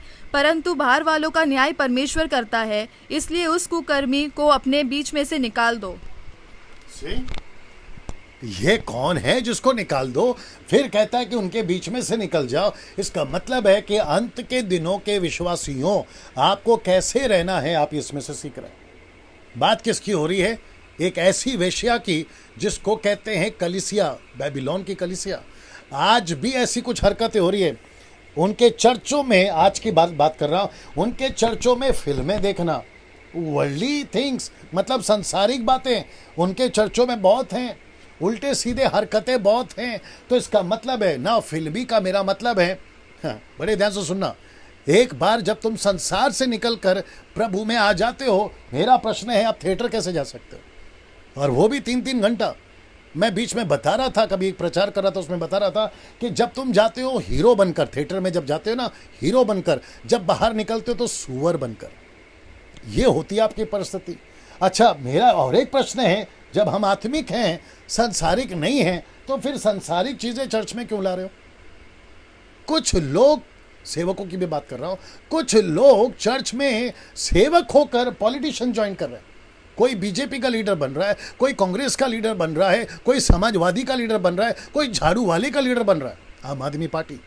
और वो भी किसके चक्कर में? कुछ पैसों के चक्कर में। वो कहते पूरे चर्च का पैसा, क्षमा करें, पूरे चर्च का वोट हमको दे दो, हम एक कैंडिडेट के ऊपर आपको 3,000, 2,000, 500 रुपए देंगे। महाराष्ट्र में चल रहा है, मेरे कानों तक ये खबर पहुंची है साहब। अब आप सोच के बताइए, अगर ऐसी कलीसिया रहेगी तो उसका गिरना तो वाजिब है, और ऐसी कलीसिया का उठा लिया जाना तो दूर तक कोई कनेक्शन नहीं है। फिर वो किसकी कलीसिया बनेगी? ऑफकोर्स एंटी क्राइस्ट की।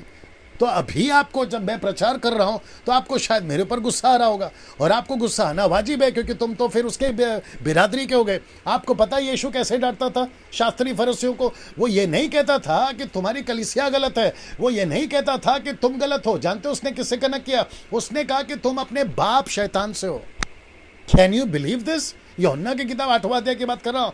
वो कहता है कि तुम अपने बाप, 44 वचन, वो कहता है जॉन 8:44, वो कहता है कि तुम अपने बाप शैतान से हो। मतलब ऐसी हरकतें करने वाले का बाप कौन है? लूसीफर। जो ऐसी हरकतें नहीं करता है वो किसका, उसका बाप कौन हुआ? परमेश्वर। तो अब आप सोच के देखिए।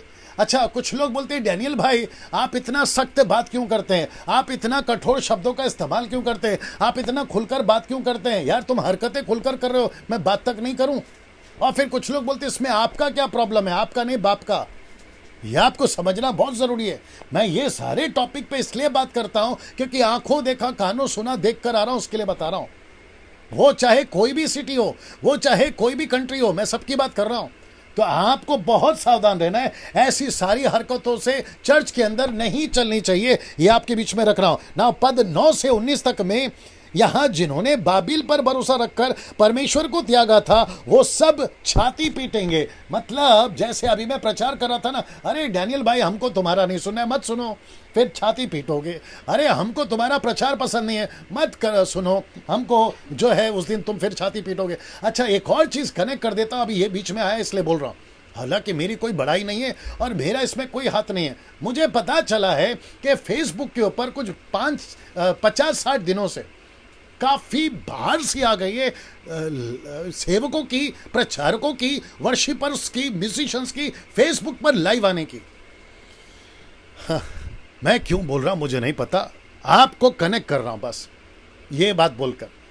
ऐसा लगता है कि बाहर से आ गई, जिसको देखो उठे सुटे फेसबुक पर आता है और प्रचार करना शुरू करता है, गीत गाना शुरू करता है, क्या बजाना शुरू करता है। अच्छा, दिक्कत यहाँ है कि उनको देखने वाले या तो 5-6 होते हैं या तो 10-20 होते हैं, उसके ऊपर होते नहीं हैं और घंटों गाते रहते हैं, घंटों बोलते रहते हैं।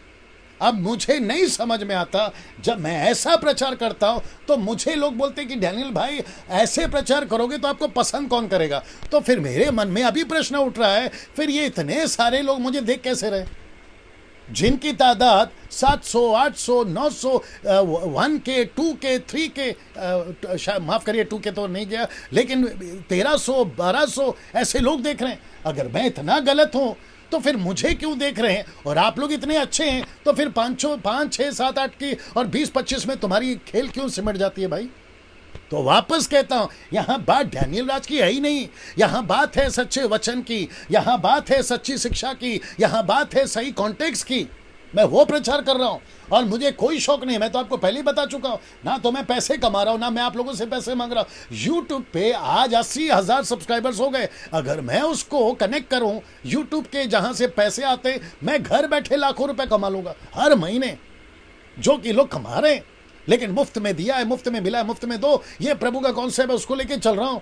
तो इसका मतलब है, अगर आप इतने सच्चे हैं, जो कि मुझे कहते हो, कभी कभी कुछ लोग कहते हैं उल्टे सीधे लोग, बोले अरे डैनियल भाई फॉल्स टीचर है, अरे उनका गलत है ऐसा। अरे तो फिर तुमने क्या तीर मार लिया? जब तुम आते हो फेसबुक पे, जब तुम चालू करते हो अपने दुकान, तो तुमको कितने लोग देख रहे होते ये बता दीजिए फिर, वो चाहे यूट्यूब हो, फेसबुक हो। अब यहां वापस कह रहा हूं, यहां बात मेरी बड़ाई की नहीं है, यहां पर मैं अपनी बूस्ट नहीं कर रहा हूं, अपनी घमंड नहीं कर रहा हूं। मेरा प्रश्न है, ऐसा अगर नहीं करोगे, बातों को नहीं सुनोगे जो मैं अभी बात कर रहा हूं, तो छाती पीटोगे। मैं इसको यहां कनेक्ट कर रहा हूं। आगे आप समझदार हैं, बाकी प्रभु की मर्जी। ना इसको पढ़ना पड़ेगा ना, वचन 9 से 19 तक में, आइए उसको सुनते हैं जी। वहां सब ठीक है। पृथ्वी के राजा जिन्होंने उसके साथ व्यभिचार और सुख विलास किया, जब उसके जलने का धुआं देखेंगे तो उसके लिए रोएंगे और छाती पीटेंगे। उसकी पीड़ा के डर के मारे वे बड़ी दूर खड़े होकर कहेंगे, हे बड़े नगर बेबीलोन, हे दृढ़ नगर, हाय हाय, घड़ी भर में ही तुझे दंड मिल गया। पृथ्वी के व्यापारी उसके लिए रोएंगे और कल्पेंगे, क्योंकि अब कोई उनका मोल न लेना, अर्थात सोना, चांदी, रत्न, मोती और मलमल और बैंगनी, रेशमी और लाल रंग के कपड़े और हर प्रकार की सुगंधित काठ और हाथी दांत के हर प्रकार की वस्तुएं और बहुमूल्य काठ और पीतल और लोहे और संगमरमर की सब भांति की वस्तुएं और दालचीनी, मसाले, धूप, इत्र, लोबान, मदिरा, तेल, मैदा, गेहूं, गाय, बैल, भेड़, बकरियां।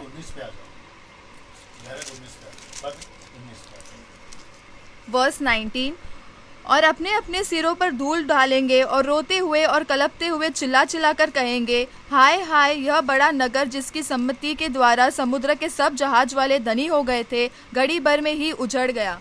ओके, तो मतलब ये बताता है दोस्तों कि जिस चर्च पे हमने भरोसा किया था और जो सच्ची शिक्षा पौलुस की, यीशु की, पतरस की, जॉन द बैप्टिस्ट की, द डिसाइपल ऑफ जॉन की, उसको सबको त्याग कर हम ऐसे पाखंडी और ऐसे हिपोक्रेट्स और ऐसी झूठी शिक्षा के पीछे चले गए थे। आज की बात कर रहा हूं, तब तो होगा बेड़ा गर्क, आज भी हो रहा है। ऐसे जहां तेल बेच रहे, पानी बेच रहे, 200 रुपए में तेल की बोतल, पानी की बोतल, रुमाल बेच रहे और ना जाने क्या क्या बेच रहे, ऐसों के पीछे जब तुम चले गए थे ना, तो ऐसा लिखा कि उन दिनों में छाती पीटोगे। यार हमको लगा ये चर्च हमारा, जिसको कहते थे मदर चर्च है, जिसको कहते थे हमारा बड़ा चर्च है, मेगा चर्च है, जहां की गिनती लाखों में आती है, 1-2 लाख आते हैं। कुछ लोग तो ये भी कहते हैं, मूर्ख लोग हैं वो लोग, वो कहते हैं कि अगर ये पास्टर सही है, गलत है, तो इतनी भीड़ कैसे आती है। यार भीड़ नहीं भेड़, मैं रिपीट करता हूं, भीड़ नहीं भेड़। बोलते हैं इतना चर्च में लोग आते तो ये क्या गलत है?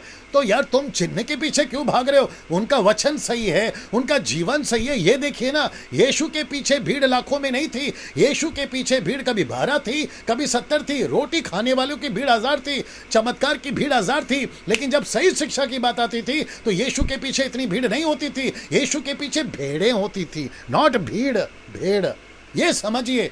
तो धोखे में मत आइए, किसी के धोखे में मत आइए ना। इसको देखिए, पद 20 कहता है, परमेश्वर कहता है आनंद करो। फिर कहते मैंने बदला लिया है तुम सबका। कहता है आनंद करो। क्यों आनंद करो? क्योंकि कलीसिया का उजागर हो गया, पर्दाफाश हो गया, बाबिलोन गिर पड़ा है। अभी वचन 21 से 24 आइए सुनते। बाबिल का लिखा है, बाबिल का यानी बाबिलोन का नामो निशान मिट गया। आइए सुनते कैसे लिखा है जी। 21 से 24 तक नहीं मेंशन करेंगे। The book of Revelation chapter 18 verse 21। फिर एक बलवंत स्वर्गदूत ने बड़ी चक्की के पाट के समान एक पत्थर उठाया और यह कहकर समुद्र में फेंक दिया, बड़ा नगर बेबीलोन ऐसे ही बड़े बल से गिराया जाएगा और फिर कभी उसका पता न चलेगा। वीणा बजाने वालों और गायकों और बांसुरी बजाने वालों और तुरही फूंकने वालों का शब्द फिर कभी तुझ में सुना ही न देगा, और किसी उद्यम का कोई कारीगर भी फिर कभी तुझ में न मिलेगा, और चक्की के चलने का शब्द फिर कभी तुझ में सुनाई न देगा, और दिया का उजाला फिर कभी तुझ में न चमकेगा, और दूल्हे का दुल्हन का शब्द फिर कभी तुझ में न सुनाई देगा, क्योंकि तेरे व्यापारी पृथ्वी के प्रधान थे और तेरे टोने के सब जातियां भरमाई गई थी। भविष्यद्वक्ता और पवित्र लोगों और पृथ्वी पर सब घात किए हुओं का लहू उसी में पाया गया। तो इसका मतलब है आपको जितना मजा मारना था आपने मार लिया। लेकिन वचन कहता है, परमेश्वर कहता है कि अगर मेरी नजर में कलीसिया सही नहीं है, मैं उसका नामो निशान मिटा दूंगा। मुझे आपको यह भी बताने दीजिए दोस्तों, मेरी 25-26 साल की मिनिस्ट्री में मैंने कितने चर्चेस को ताला लगते देखा है, मैंने कितने पास्टरों को वापस दुनिया में जाते देखा है, मैंने कितने डिनोमिनेशन को ठप होते देखा है, मैंने कितने वर्शिप बैंड को खत्म होते देखा है, मैंने कितने वर्शिपर को खत्म होते देखा है। इन 25-26 सालों में उनकी सबकी दुकानें खत्म हो गई। पता है क्यों? वचन कहता है जिस पौधे को या जिस पेड़ को उसने नहीं लगाया उखाड़ देगा। मत्ती 15:13 या 13:15 एक जगह पे लिखा है, उखाड़ दूंगा। इसका मतलब क्या है? जो मिनिस्ट्री, पंजाब वालों तुम भी सुनो, गुजरात वालों तुम भी सुनो, महाराष्ट्र वालों तुम भी सुनो, साउथ वालों तुम भी सुनो, नॉर्थ वाले तुम भी सुनो, अमेरिकन, अफ्रीकन, जापानीज कंट्री तुम भी सुनो, जो वहां पर अपनी आत्मा बेचकर यहां पर आकर सेविकाएं करते हो ना, ये सारे लोग तुम भी सुनो। परमेश्वर कहता है अगर नहीं सुधरे तुम्हारा नाम और निशान मिटा दूंगा। कौन सी कलीसिया टिकेगी? मैं अभी 19वें आ रहा हूं, 19वें पद पे आ रहा हूं, 19वें अध्याय पे, माफ करिए, मैं उस पर आ रहा हूं और यह आखिरी है आज का। फिर कल 20, 21, 22 मैं समाप्त करूंगा ना। लिखता है नामो निशान मिटा दूंगा। मैं वापस कहता हूं ये टीचिंग में, जो कि अभी तक 3 लाख लोग, जब से स्टार्ट किया है अभी तक 3 लाख लोग फेसबुक, यूट्यूब, व्हाट्सएप के माध्यम से, और भी ना जाने कितने लोगों ने देखा होगा, लेकिन मुझे जो डेटा मिला है 3 लाख लोग अभी तक इसको टीचिंग को सुन चुके हैं। और वो सभी का फीडबैक, तकरीबन लोगों का फीडबैक मेरे पास पहुंच रहा है कई तरीके के माध्यम से ना। दोस्तों मैं इस वक्त में जाना चाहता हूं प्रकाशित वाक्य के 19वें अध्याय में। आधा घंटा मेरे पास में, वहां सब ठीक चल रहा है कमेंट बॉक्स पे ना। पद 1 से लेकर पद 9 तक 2 बातें हैं यहां पर। मैं रिपीट करता हूं कि यहां पे 2 बातें हैं आपके बीच में। पहला मैं रखने जा रहा हूं ना, पद 1 से 5 तक में इसको 2 टुकड़ा किया हूं, इसलिए लिखा है 2 बातें। तो इसको सबसे पहला एक हिस्सा करते हैं, पहला वाला पद 1 से लेकर 5 तक में।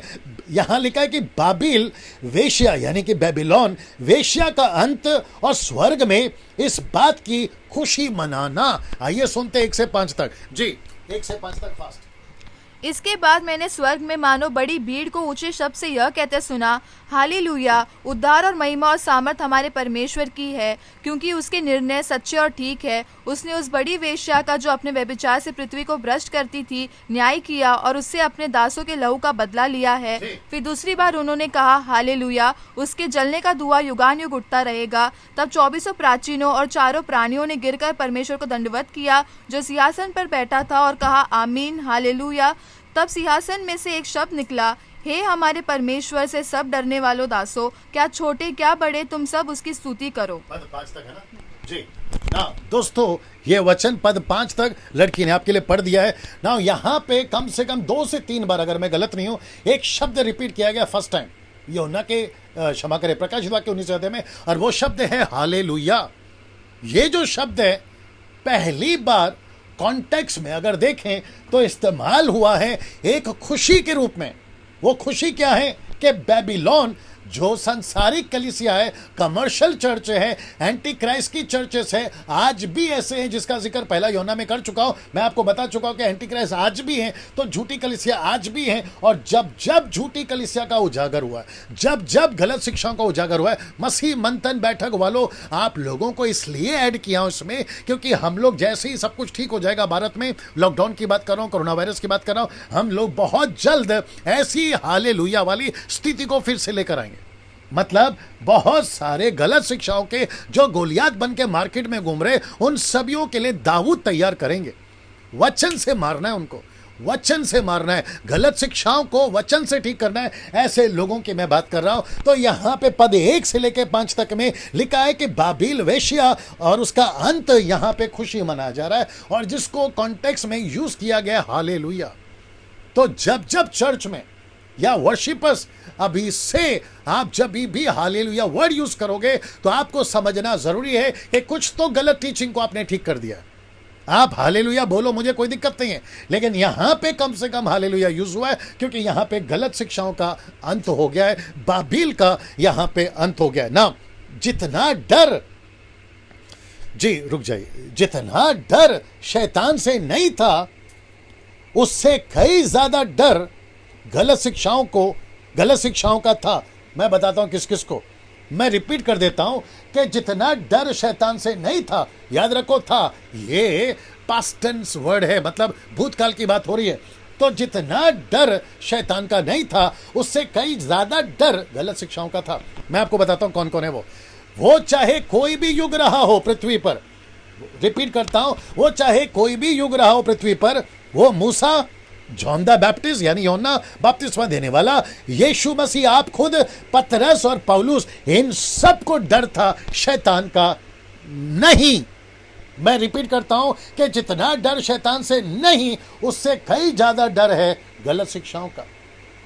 कि कहीं कोई पास्टर, कोई वर्शिपर, कोई मुझ जैसा बाइबल टीचर जो सोशल मीडिया पे आते हैं, ऐसे लोग आकर कहीं कलीसिया का बेड़ा गर्क ना कर दें, कहीं कलीसिया को बिगाड़ ना दे, ऐसा डर गलत शिक्षाओं का इन सब को रहता था। और इसमें विशेष करके, जी बंद करिए, जिसमें विशेष करके देख लीजिए, ये व्यक्ति जो है पौलुस, इसने अपनी जिंदगी बिना शादी किए, अपनी जिंदगी जेल में काटी, दुख उठाया, क्या क्या नहीं किया। आपको पता, सिर्फ एक ही के चलते, कलीसिया को सिखाने के चलते इसने कम से कम 13 से 14 लेटर्स और न जाने कितने लेटर्स और कितनी सारी डांट और कितने सारे करेक्शंस और कितनी सारी ताड़ना कलीसिया को देते हुए चलाया अपने जीवन काल में।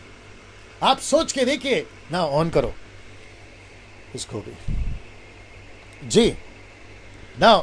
एक ऐसा वचन 2 कुरिन्थियों 11:3 आपके बीच में रखने जा रहा हूं, जो कि कहता है, परंतु मैं डरता हूं कि जैसे सांप ने अपनी चतुराई से हवा को बहकाया, वैसे ही तुम्हारे मन उस सिद्धाई और पवित्रता से जो मसीह के साथ होनी चाहिए कहीं भ्रष्ट ना की जाए। 2 कुरिन्थियों 11:28 कहता है, और बातों को छोड़, और बातों को छोड़ जिनका वर्णन मैं नहीं करता, सब कलीसियाओं की चिंता प्रतिदिन मुझे सताती।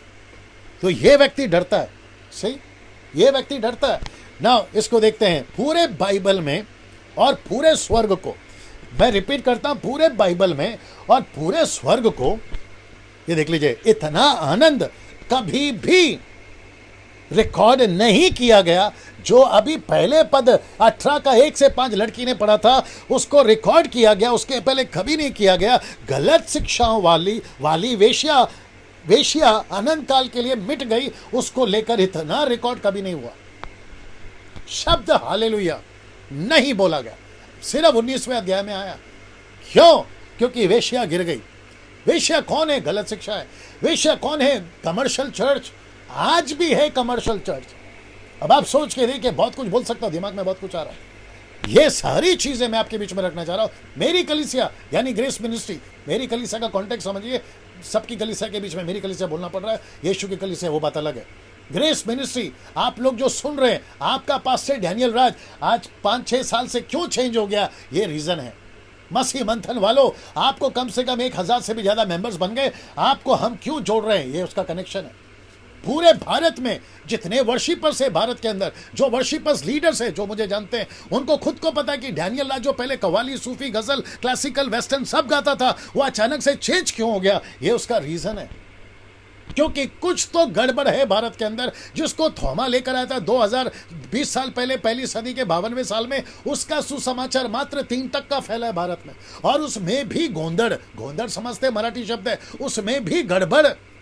अब आप सोच के देखिए कि मसीहत कहां जा रही है। तो ऐसे वेश्या का अंत हुआ है तो स्वर्ग में खुशी मनाई जा रही है ना। इसको देखिए पद, दूसरी बात जो मैंने रखा था पहला 2 में से, वहां है पद 6 से 9 तक, जो कि यीशु का और कलीसिया का ब्याह का समय आ गया, यानी कि यीशु की कलीसिया का ब्याह, शादी, मैरिज, उसका जिक्र है। आइए सुनते कैसे। पद 6 बोल के पढ़ो। The book of Revelation chapter 19 verse 6। फिर मैंने बड़ी भीड़ का सा और बहुत जल का सा शब्द और गर्जन का सा शब्द सुना, हालेलुया, क्योंकि प्रभु हमारा परमेश्वर सर्वशक्तिमान राज्य करता है। आओ हम आनंदित और मगन हो और उसकी स्तुति करें, क्योंकि मेमने का विवाह आ पहुंचा है और उसकी दुल्हन ने अपने आप को तैयार कर लिया है। उसको सब चमकदार महीन मलमल और पहनने का अधिकार दिया गया, क्योंकि उस महीन मलमल का अर्थ पवित्र लोगों के अधर्म के काम है। सब सर्वदूत ने मुझसे कहा, यह लिख कि धन्य वे हैं जो मेमने के विवाह के भोजन में बुलाए गए हैं। फिर उसने मुझसे कहा, ये वचन परमेश्वर के सत्य वचन है। ना साथ ही साथ दोस्तों, ये सारा बात बताता है कि यीशु का ब्याह आने पर है, कलीसिया की शादी होने पर है, और कलीसिया ने उसकी तैयारी की है, ये उसको बताता है ना। इसको ध्यान देंगे, यहाँ पे देखेंगे, और दुल्हन ने तैयारी कर ली है, मतलब कलीसिया ने। कौन सी कलीसिया है? सच्ची कलीसिया। कौन सी कलीसिया है? द ट्रू चर्च, जो वचन के आधार पर चलती है। उन सारे लोगों की मैं बात कर रहा हूँ ना। इसको देखिए, पद 11 से लेकर पद 21 तक में 2 बातें यहाँ पर और दिखती है। यीशु का आना यानी सेकंड कमिंग, और फिर एंटी क्राइस्ट और फॉल्स प्रॉफिट का अंत को बताता है ना। इसके पहले मैं वापस यहां पर आ जाता हूं, जो कि बताता है कि कलीसिया ने तैयारी कर ली है। अब हम बिल्कुल समाप्ति पर हैं, हम ऐसे जगह पर जाने वाले हैं जो कि समाप्ति पर हैं। जैसे सुसमाचार का काम खत्म हो जाएगा, मत्ती 24:14 के अनुसार, उसके बाद कलीसिया का उठा लिया जाना निश्चिंत है। लेकिन जब तक ये नहीं होता, मैं रिपीट करता हूं, जब तक ये नहीं होता, पृथ्वी पर कलीसिया रहेगी, सुसमाचार का काम चलता रहेगा। यीशु को अगर नीचे कोई नहीं उतार रहा है तो वो कलीसिया है, जो कलीसिया पे जिम्मेदारी है सुसमाचार को पूरे दुनिया में फैलाने की, गवाह बनाने की, चेला बनाने की। ये बात आप लोग ध्यान में रखिएगा ना। साथ ही साथ दोस्तों, मैं यहां पर आ जाता हूं, पद 11 से लेकर 21 तक में 2 बातें हैं। यीशु का आना, जिसको कहते हैं सेकंड कमिंग, और एंटी क्राइस्ट का और झूठे भविष्यवक्ता का नरक में डालना। लेकिन सबसे पहले 11 से लेकर पद 16 तक यीशु का आना कैसा है, एक बार उसको देख लेते हैं। आइए सुनते हैं जी। The book of Revelation, the book of Revelation chapter 19 verse 11। फिर मैंने स्वर को खुला हुआ देखा, और देखता हूँ कि एक श्वेत घोड़ा है, और उस पर एक सवार है, जो विश्वास योग्य और सत्य कहलाता है, और वह धर्म के साथ न्याय और युद्ध करता है। उसकी आंखें आग की ज्वाला है, और उसके सिर पर बहुत से राज मुकुट है। उस पर एक नाम लिखा है जिसे उसको छोड़ और कोई नहीं जानता। वह लहू छिड़का हुआ वस्त्र पहने है, और उसका नाम परमेश्वर का वचन है। स्वर की सेना श्वेत घोड़ों पर सवार और श्वेत शुद्ध मलमल पहने हुए उसके पीछे पीछे है। जाति जाति को मारने के लिए उसके मुंह से एक चौकी तलवार निकलती है। वह लोहे का राजदंड लिए हुए उन पर राज्य करेगा, और सर्वशक्तिमान परमेश्वर के भयानक प्रकोप की जलजलाहट की मदिरा के कुंड में दाग रौंदेगा। उनके वस्त्र और जांघ के यह नाम लिखा है, राजाओं का राजा और प्रभुओं का प्रभु। ना दोस्तों, ये जो वचन है आपके बीच में, अभी मैं इसका खुलासा करने पर हूँ, एक एक वचन आपके बीच में रखूंगा, इसलिए पहले मैंने लड़की से वचन पढ़वा दिया ना। साथ ही साथ मुझे मेरी जो टीम है वो बता रही है कि कुछ लोग जो हैं वो कमेंट्स बॉक्स पे सवाल पूछ रहे हैं कि इसका कनेक्शन क्या है, उसका कनेक्शन क्या है। वापस कहता हूँ, मैं पहले से बोलते आ रहा हूँ, कमेंट्स बॉक्स को साफ रखिए। आपको प्रश्न नहीं पूछना है, आपका जो क्या कहते हैं, डिस्क्रिप्शन पे मेरा नंबर मैं हमेशा डालता हूँ, अभी डाल दूंगा, और अभी कह देता हूँ कि 99839982335377 ये मेरा नंबर है, और आपको बात करनी है, डायरेक्ट बात कर सकते हैं, कोई दिक्कत नहीं है। लेकिन अगर आप उसके बावजूद भी क्वेश्चन करते हैं तो या तो आपको ब्लॉक किया जाएगा या आपके कमेंट्स को रिमूव किया जाएगा। आप उससे बचें, ठीक है ना। हमारी टीम उसके ऊपर बैठी है तो आपको उससे बचना है, ठीक है। चलिए यहाँ से आगे बढ़ते हैं, और साथ ही साथ ब्रदर हरिंदर और नीता सोलोमन जी जो है वो भी वहाँ पर एक्टिव हैं, मैं उनको कहूँगा कि एक्टिव रहे ना। पद 11 से लेकर 16 तक में मैं इसका खुलासा करने जा रहा हूँ। और ये रहा दोस्तों जिसकी इंतज़ार, ये बहुत पावरफुल है, जिसका इंतज़ार पूरी दुनिया कर रही है, और वह है second coming of Jesus Christ. ये पावरफुल सब्जेक्ट है जिसके ऊपर कई लोगों ने गाने बनाए, कई लोगों ने प्रचार किया है, अद्भुत रीति से जो है इसके ऊपर शिक्षाएं चल रही है। और मुझे इस पर बात करते वक्त में गर्व है, मुझे इस पर बात करते वक्त में प्राउड फील होता है, क्योंकि हम इसी आशा पे बैठे सताए जाते हैं, दुख उठाए जाते हैं, ऐसे उल्टे सीधे जो कमेंट्स करते हैं उनका भी बातों को सह लेते हैं। उसका वजह एक ही है कि एक दिन यीशु आने वाला, और जिस दिन यीशु आएगा सिंहासन पर बैठेगा, दूध का दूध पानी का पानी, तब तो हो ही जाएगा ना। दोस्तों यहां पर देख लेते हैं प्रकाशित वाक्य 19 का 11 लिखा है, जो लड़की ने ऑलरेडी पढ़ दिया, लिखा है, आपके बीच में रख रहा हूं यहां पे लिखा है, फिर मैंने स्वर्ग को खुला हुआ देखा और देखता हूं कि एक श्वेत घोड़ा। तो स्वर्ग को खुला कहां देखा? 4 अध्याय में। अब यहां वापस खुला देख रहा है, कहता है कि स्वर्ग को खुला हुआ देखा, एक श्वेत घोड़ा है और एक सवार है, मतलब उसके घोड़े के ऊपर एक सवार है जो विश्वास योग्य सत्य कहलाता है। इसलिए जो इंपॉर्टेंट है ना, उसका जो फॉन्ट है उसको चेंज किया है, कलर चेंज किया है, जो कहता है सत्य कहलाता है और वह धर्म के साथ न्याय और लड़ाई करता है। ये कौन है देख लीजिए, ये रहा। सब ठीक है, उधर देख लो जी, एक लाइट बंद कर दीजिए साफ दिखने के लिए जी, ये देख लीजिए। और साथ ही साथ यीशु की जो कि पिक्चर है, वापस कह रहा इमेजिन है, पिक्चर है, इसके ऊपर मत जाइए, इससे लाखों करोड़ों गुना खूबसूरत यीशु होगा, वो पता लगा ना। आंखें देख लीजिए लाल है, जिसको कहते हैं आग से भरी, और सफेद घोड़ा है, उसके सवार का नाम विश्वास योग्य, ये देखिए विश्वास योग्य, विश्वास योग्य सत्य कहलाता है, परमेश्वर का वचन उसका नाम है। मैं आगे रखूंगा। तो ऐसा दृश्य एक दिन होगा ना। साथ ही साथ वचन 12 उसकी आंखें आग की ज्वाला, ये देख लीजिए आग की ज्वाला ना, उसकी आंखें आग की ज्वाला है, उसके सिर पर बहुत से राजमुकुट हैं, उसका नाम लिखा है जिसको छोड़ और कोई नहीं जानता। इसका मतलब है, ये देख लीजिए, ऐसा नहीं, सब ठीक है, ऐसा दृश्य आप देखने जाओगे जब यीशु मसीह 7 साल के महाक्लेश के बाद इस पृथ्वी पर आएगा। प्रकाशित वाक्य 19 का 13, वह लहू से छिड़का हुआ वस्त्र पहने हैं और उसका नाम परमेश्वर का वचन है। उसका नाम क्या है? परमेश्वर का वचन है। तो यीशु परमेश्वर का वचन है और ये लहू छिड़का हुआ वस्त्र, ये देख लीजिए, ये लहू किसका है? एंटी क्राइस्ट का। ये लहू किसका है? मसीह विरोधियों का। ये लहू किसका? जिक्र मैं कर चुका हूं, आपको मैं बता चुका हूं प्रकाशित वाक्य 11वें अध्याय में। ये सारी चीजें ये बताती हैं ना। इसको देखिए दोस्तों, प्रकाशित वाक्य 19 का 14, स्वर्ग की सेना श्वेत घोड़ों पर सवार और श्वेत और शुद्ध मलमल पहने हुए उसके पीछे है। अब इनमें से कलीसिया होगी नहीं होगी ये अलग विषय है, ओके, लेकिन लिखा है ऐसा कुछ पहनकर यीशु के पीछे उसकी सेना आएगी। क्या खूबसूरत दृश्य होगा, क्या अद्भुत दृश्य होगा ना। इसको देखिए, प्रकाशित वाक्य 19 का 15, जाति जाति को मारने के लिए उसके मुंह से एक चौकी तलवार निकलती है, वह लोहे का राजदंड लिए हुए उस पर राज्य करेगा। वह सर्वशक्तिमान परमेश्वर के भयानक प्रकोप की जलजलाहट की मदिरा के कुंड में दाख रौंदेगा। ये देख लीजिए, ये है तलवार, यीशु को देख लीजिए। ये पिक्चर सिर्फ मदद करेगी आपको समझने के लिए इस वचन को ना। इसको देखिए दोस्तों, प्रकाशित वाक्य 19 का 16, उसके वस्त्र और जांग पर यह नाम लिखा है, राजाओं का राजा और प्रभुओं का प्रभु। वह देखो बादलों के साथ। ओके, मैं इसको बाद में बता देता हूं। जो राजाओं का राजा और प्रभुओं का प्रभु, ये देख लीजिए। अच्छा, कुछ लोग कहते हैं क्या यीशु मसीह के पैरों पर टैटूज हैं? टैटू तो क्या अगर यीशु टैटू बनाता है तो क्या हम भी बनाएं?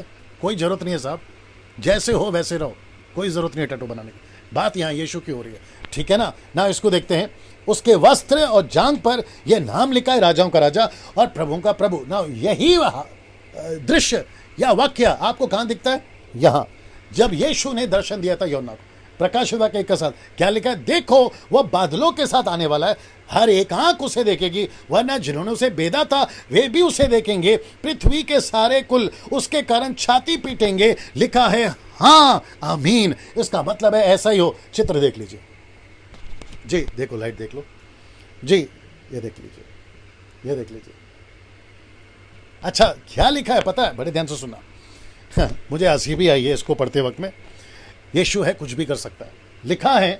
लिखा है बादलों के साथ आते देखा, हर एक आंख, इसका मतलब है एवरी आई विल सी, हर एक आंख, आपकी आंख मेरी आंख। अच्छा कुछ लोग कहते हैं कि यीशु मसीह आ चुका है।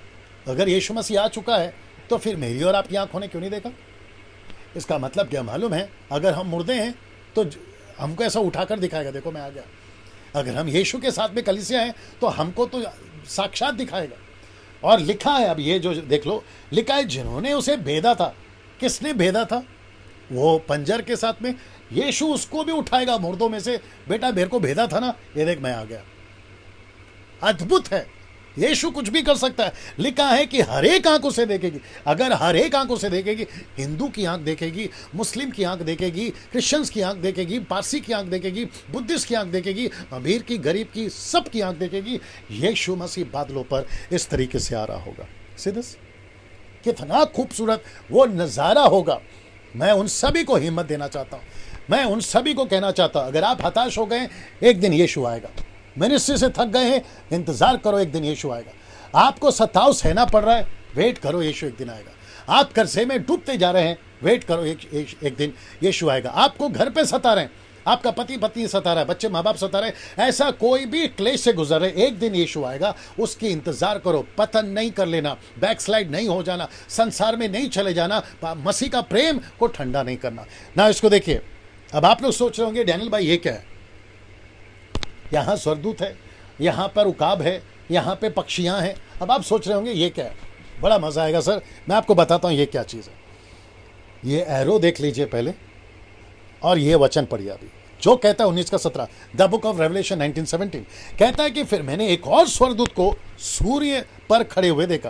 ये देखो, एक और स्वर्गदूत को सूर्य पे खड़े हुए देखा, और उसने बड़े शब्द से पुकार कर आकाश के बीच में से उड़ने वाले सब पक्षियों से कहा।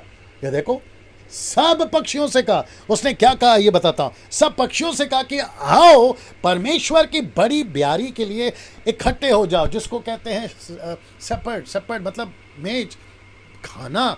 ये सब पक्षियों को मिलेगा। अब किसका खाना पक्षियों को मिलेगा? किसका मांस ये नोच नोच के खाएंगे? किसका खून ये पिएंगे? मैं आपको बता रहा हूं। प्रकाशित वाक्य 19 का 18, जिससे तुम राजाओं का मांस और सरदारों का मांस और शक्तिमान पुरुषों का मांस। शक्तिमान पुरुषों का मांस, ये शक्तिमान पुरुष कौन है? आप समझ गए, एंटीक्राइस्ट, लूसीफर, साथ ही साथ आपका क्या नाम है, फॉल्स प्रॉफिट, उसका नाम की बात कर रहा हूं। और लिखा है घोड़ों का लड़ाई होगा ना, हैरमैगडॉन की, उसकी बात कर रहा हूं। उनके सवारों का मांस, और क्या स्वतंत्र, क्या दास, क्या छोटे, क्या बड़े, सबका मांस खाओगे।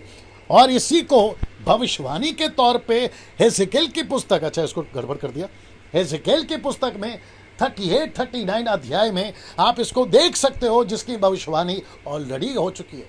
ये 2 अध्याय में, मैं पूरा नहीं पढ़ा सकता, आपके बीच में रख दिया हूं, आप पढ़ लीजिएगा। पद 19 से लेकर 21 तक में एंटी क्राइस्ट कैसे और फॉल्स प्रॉफिट कैसे पड़ेगा, जिसको ये आकाश की पक्षियां खाएंगी, ये वाली।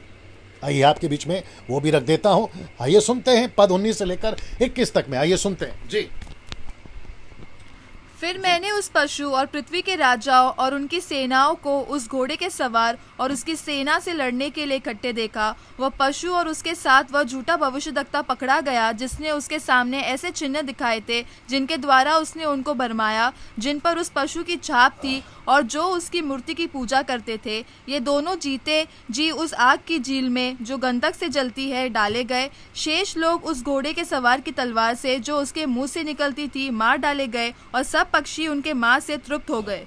ओके, नाउ दोस्तों अभी समाप्ति पर हूँ, मेरे पास में 10 मिनट है, और मुझे ऐसा लगता है कि आपको इसको सुनना होगा। ये एंटी क्राइस्ट और फॉल्स प्रॉफिट का पतन है, अंत है। इसका अंत कैसा है वो भी देख लीजिए। जिसने पूरे दुनिया पे 7 साल 70 वीक्स इसने जो तांडव मचाया ना, उसका अंत है। तो यहाँ पे शुरू होता है 19 का 19, द बुक ऑफ रेवलेशन 19:9। फिर मैंने उस पशु और पृथ्वी के राजाओं और उनकी सेनाओं को उस घोड़े के सवार और उसकी सेना से लड़ने के लिए इकट्ठा देखा। मतलब कहाँ देखा? हैरमैगडॉन। वो 3 मेंढक याद होंगे आपको। जिन्होंने पूरे पृथ्वी के राजाओं को, शूरवीरों को इकट्ठा किया था कि यीशु से लड़। अब इनकी हिम्मत देखो और इनकी बुद्धि देखो कहाँ चले गए। जिसने पूरी दुनिया बनाई है, जो चुटकी में पीस सकता है पूरे दुनिया को, ये उससे लड़ने निकले। इनकी औकात देखिए साहब, इनकी हिम्मत देखिए और इनकी बुद्धि देखिए, ये उनसे लड़ने को निकले। और एरमैगडोन में ये खड़े हैं कि एंटी क्राइस्ट, झूठा भविष्यवक्ता, लूसीफर, ये सब यीशु से लड़ेंगे। बात अलग है, इनकी औकात नहीं है ना। इसको देखिए, और वह पशु और उसके साथ वह झूठा भविष्यवक्ता पकड़ा गया। ये देखो, पकड़ा गया जिसने उसके सामने ऐसे चिन्ह दिखाए थे जिनके द्वारा उसने उनको भरमाया, जिन्होंने उस पशु की छाप ली और जो उसकी मूरत की पूजा करते थे। ये दोनों जीते जी उस आग की झील में जो गंधक से जलती है डाले गए। तो इसका मतलब है कि इनका डायरेक्ट फैसला किसका? एंटी क्राइस्ट का। कहां पे हो गया? आग की झील, जो कि कहती है अनंत मृत्यु, सेकेंड डेथ, दूसरी मौत, डायरेक्ट डाले गए। और फॉल्स प्रॉफिट, ये जो भी होगा ये सीधा नरक में डाले गए, जिसको कहते हैं ना तारीख ना कोई फैसला, सीधा सजाए मौत। ये है वो चक्कर। डायरेक्ट चित्र दिखाने की कोशिश करता हूं। ये देख लीजिए, मुझे जो चित्र मिला मैं वो आपके बीच में रख रहा हूं। ये है उसकी सेना, यानी कि लूसीफर की, ये है यीशु की सेना। और दोनों जो हैं, जब पूरी लड़ाई खत्म हो गई, ये कहां पाए गए? आप सोच के देखिए ना। और लिखा है कि शेष लोग उस घोड़े के सवार की तलवार से, यानी यीशु की तलवार से जो उसके मुंह से निकलती थी, मार डाले गए। और सब पक्षियों ने उनके मांस से तृप्त हो गए। पक्षी आपको बताया था ना, वो सारे मांस से तृप्त हो गए। जितना पी सकते पियो खून, जितना खा सकते खाओ मांस। किसको? पक्षियों को बोल रहा है। और ऐसा अंत, ऐसा चुटकियों में यीशु कर देगा ना। मैं समाप्ति पर हूं क्योंकि कल यहां से 20 पे जाऊंगा। ये इसको रख रहा हूं मैं। और मैं रिक्वेस्ट करता हूं कि कल बड़ी तादाद में आप लोग खूब जो है हमारे साथ में जुड़ें ना। समाप्त करते करते मैं आपको, आपके दिमाग में एक पिक्चर क्रिएट करना चाहता हूं। अब आप बताइए, ये 50-60 दिन में आप जिस यीशु को समझे थे ना कि छोटा सा बच्चा है और चरनी पे लेटा है और साल में एक बार पैदा होता है, फिर साल में एक बार मरता है और फिर वो जिंदा हो जाता है और उसकी लॉकेट बना लेते हो, घर पे फोटो रखते हो, पर्स में फोटो रखते हो। आपको लगता है आपका यीशु ऐसा है? अब आपका पिक्चर बदल रहा है दिमाग में। आपको जो प्रचार किया था ना पुलपिट से आपके सेवकों ने, उसका इमेजिनेशन जो आपने किया था ना वचन को सुन सुन के, वो 5 रोटी से 5,000 को खिलाता है, भीड़ को खिलाता है, लंगड़े को चलाता है, लाजर को जिलाता है, ऐसा वाला जो सुना था। अब आप बताइए, क्या वो यीशु इतना ही है? आपको नहीं लगता है कि उससे कई विशाल है, अद्भुत है, कितना भाई योग्य है? उसका आदर करना, उसको सम्मान करना, उसकी सेवा करना, उसकी आज्ञाओं को मानना। आपको नहीं लगता है कि यहां पर एक डर आता होगा? यशायाह कहता है 66 का 2 में कहता है मैं तो कांपता हूं। पौलुस कहता है लिखते वक्त में इब्रानियों का 13 का, क्षमा करे 12 का 18 से, वो कहता है मूसा तो कांपता था परमेश्वर का जब दर्शन मिलता था। मुझे नहीं पता आज की मॉडर्न चर्चेस को क्या हो गया, मुझे नहीं पता आज की क्रिश्चियनिटी को क्या हो गया। परमेश्वर को मजाक में लिया हुआ है, यह वचन को मजाक में लिया हुआ है। वो डर वापस आना चाहिए। उसके चलते ये 9 दिन का स्टडी इस व्यक्ति ने आपके लिए लाया। इसका खूब फायदा उठाइए, नहीं तो फिर छाती पीटना पड़ेगा न्याय के दिन। प्रभु आपको आशीष दे। कल आखिरी दिन है, 20वां अध्याय, 21वां अध्याय, 22वां अध्याय पे बात करूंगा। जय मसीह। प्रभु आपको खूब आशीष दे। अपना ख्याल रखिए। कल रात ठीक 8 बजे मुलाकात होगी।